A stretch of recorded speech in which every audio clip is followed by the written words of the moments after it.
It's the Real News Network. I'm Greg Wilpert, coming to you from Quito, Ecuador. Britain's Home Secretary, Amber Rudd, was forced to resign last Monday. The reason for her resignation had to do with a growing scandal involving the treatment of tens of thousands, some say even hundreds of thousands, of long-time immigrants to the UK.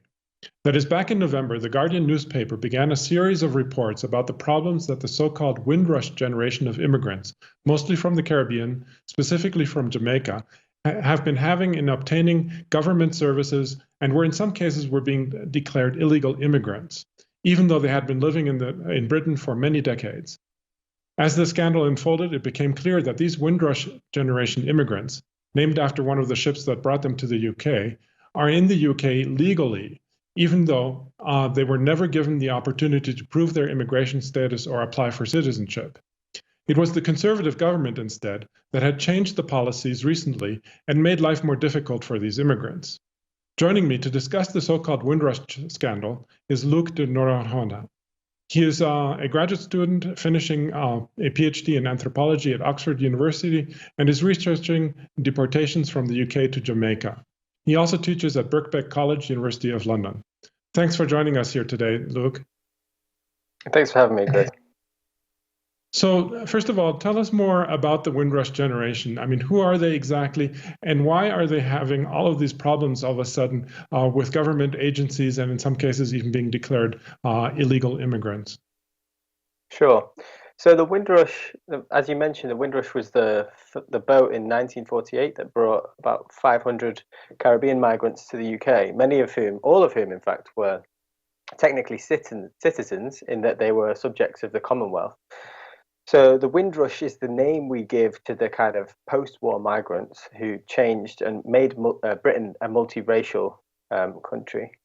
So unlike the US, we're not a country of immigration until post-war years. And so the Windrush Generation are those who arrived after the war.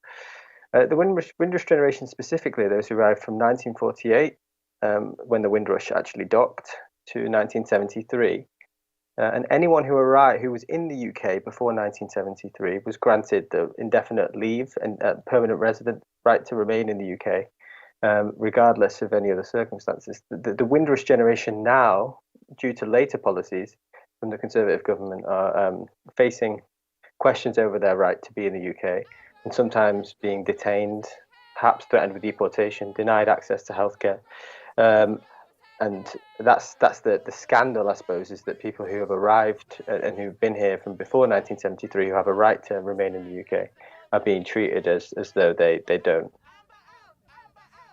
So you recently wrote an article that was published on the website of Verso Books, in which you argue that those who are declared illegal is something that's constantly up for debate, and that the line between so-called legal and illegal is always being redrawn. Explain to us how this happens and what the consequences are.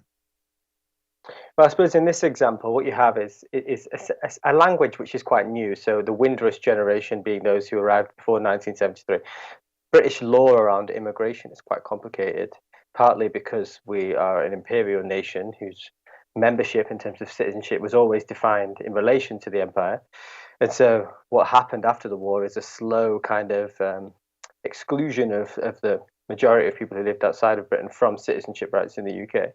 So what I mean by the illegality being a thing that's produced and changes over time is that the Windrush Generation were subjects of the Commonwealth at a time before British citizenship even existed in national terms. And more recently, what we see is that generation of people who moved to the UK being asked questions under laws and provisions that simply didn't exist before around access to healthcare and benefits with new kinds of conditionality that weren't there before.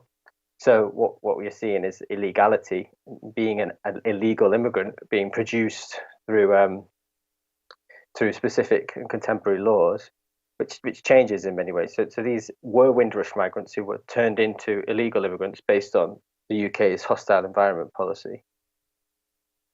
Yes, I was actually going to ask you about that next. That is this hostile environment policy. What is the purpose behind it, and how far does it reach? I mean, obviously, it doesn't presumably, it doesn't just affect the Windrush Generation, but a lot of other immigrants to the UK. Yeah, definitely. So the hostile environment is in fact, Theresa May, before being the Prime Minister of the UK, was the Home Secretary in control of immigration and the police. And she promised, when she was Home Secretary, to create, I quote, a really hostile environment for illegal immigrants. And the idea was that people who have no legal status in the UK should be incentivized to leave through limiting their access to all public services, which means effectively turning all of us into border guards.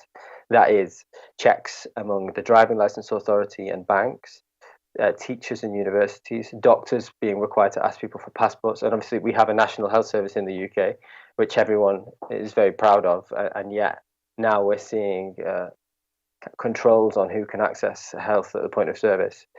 So the hostile environment is that set of policies in which the border is internalized, and we're all required to be border guards.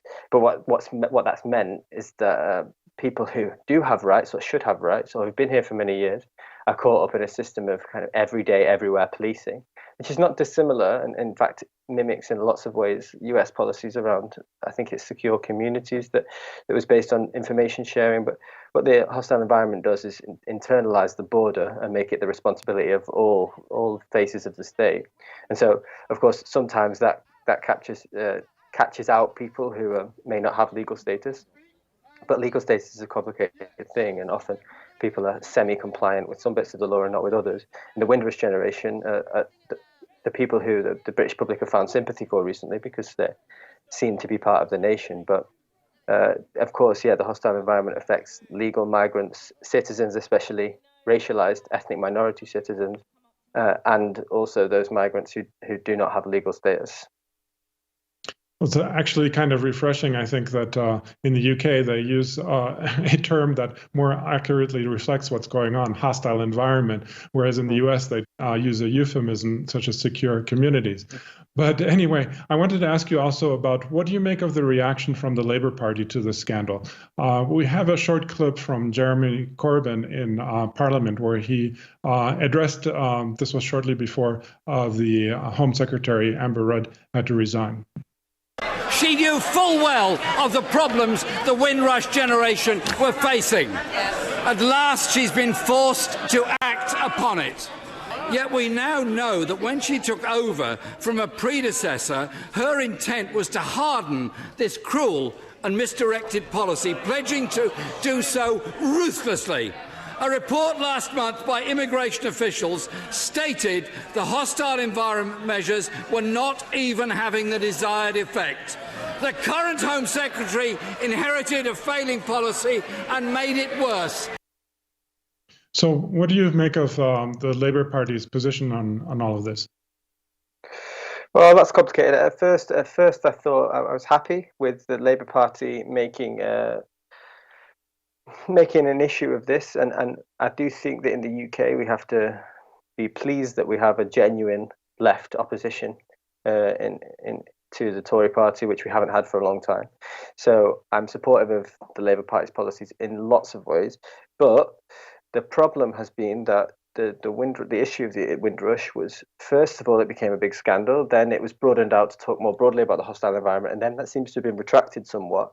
And so key Labour politicians who've been very good on this issue have been making a very hard distinction between the Windrush migrants who should not be subject to such dishonour and then illegal immigrants who the Labour Party has promised to bear down on.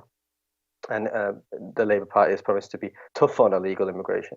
And this is unfortunately more of the same consensus on a kind of demonizing of migration with no real understanding of how illegality is produced or the complex ways in which people live their lives across lines of citizenship, which of course is the same as in the US, in a context of mass migration and then kind of illegality coming down between families, communities, neighborhoods, classrooms. So I'm a bit disappointed with how the issue hasn't been broadened out and taken up into a broader critique of the racist politics underneath the hostile environment. And I feel there's been somewhat of a lazy kind of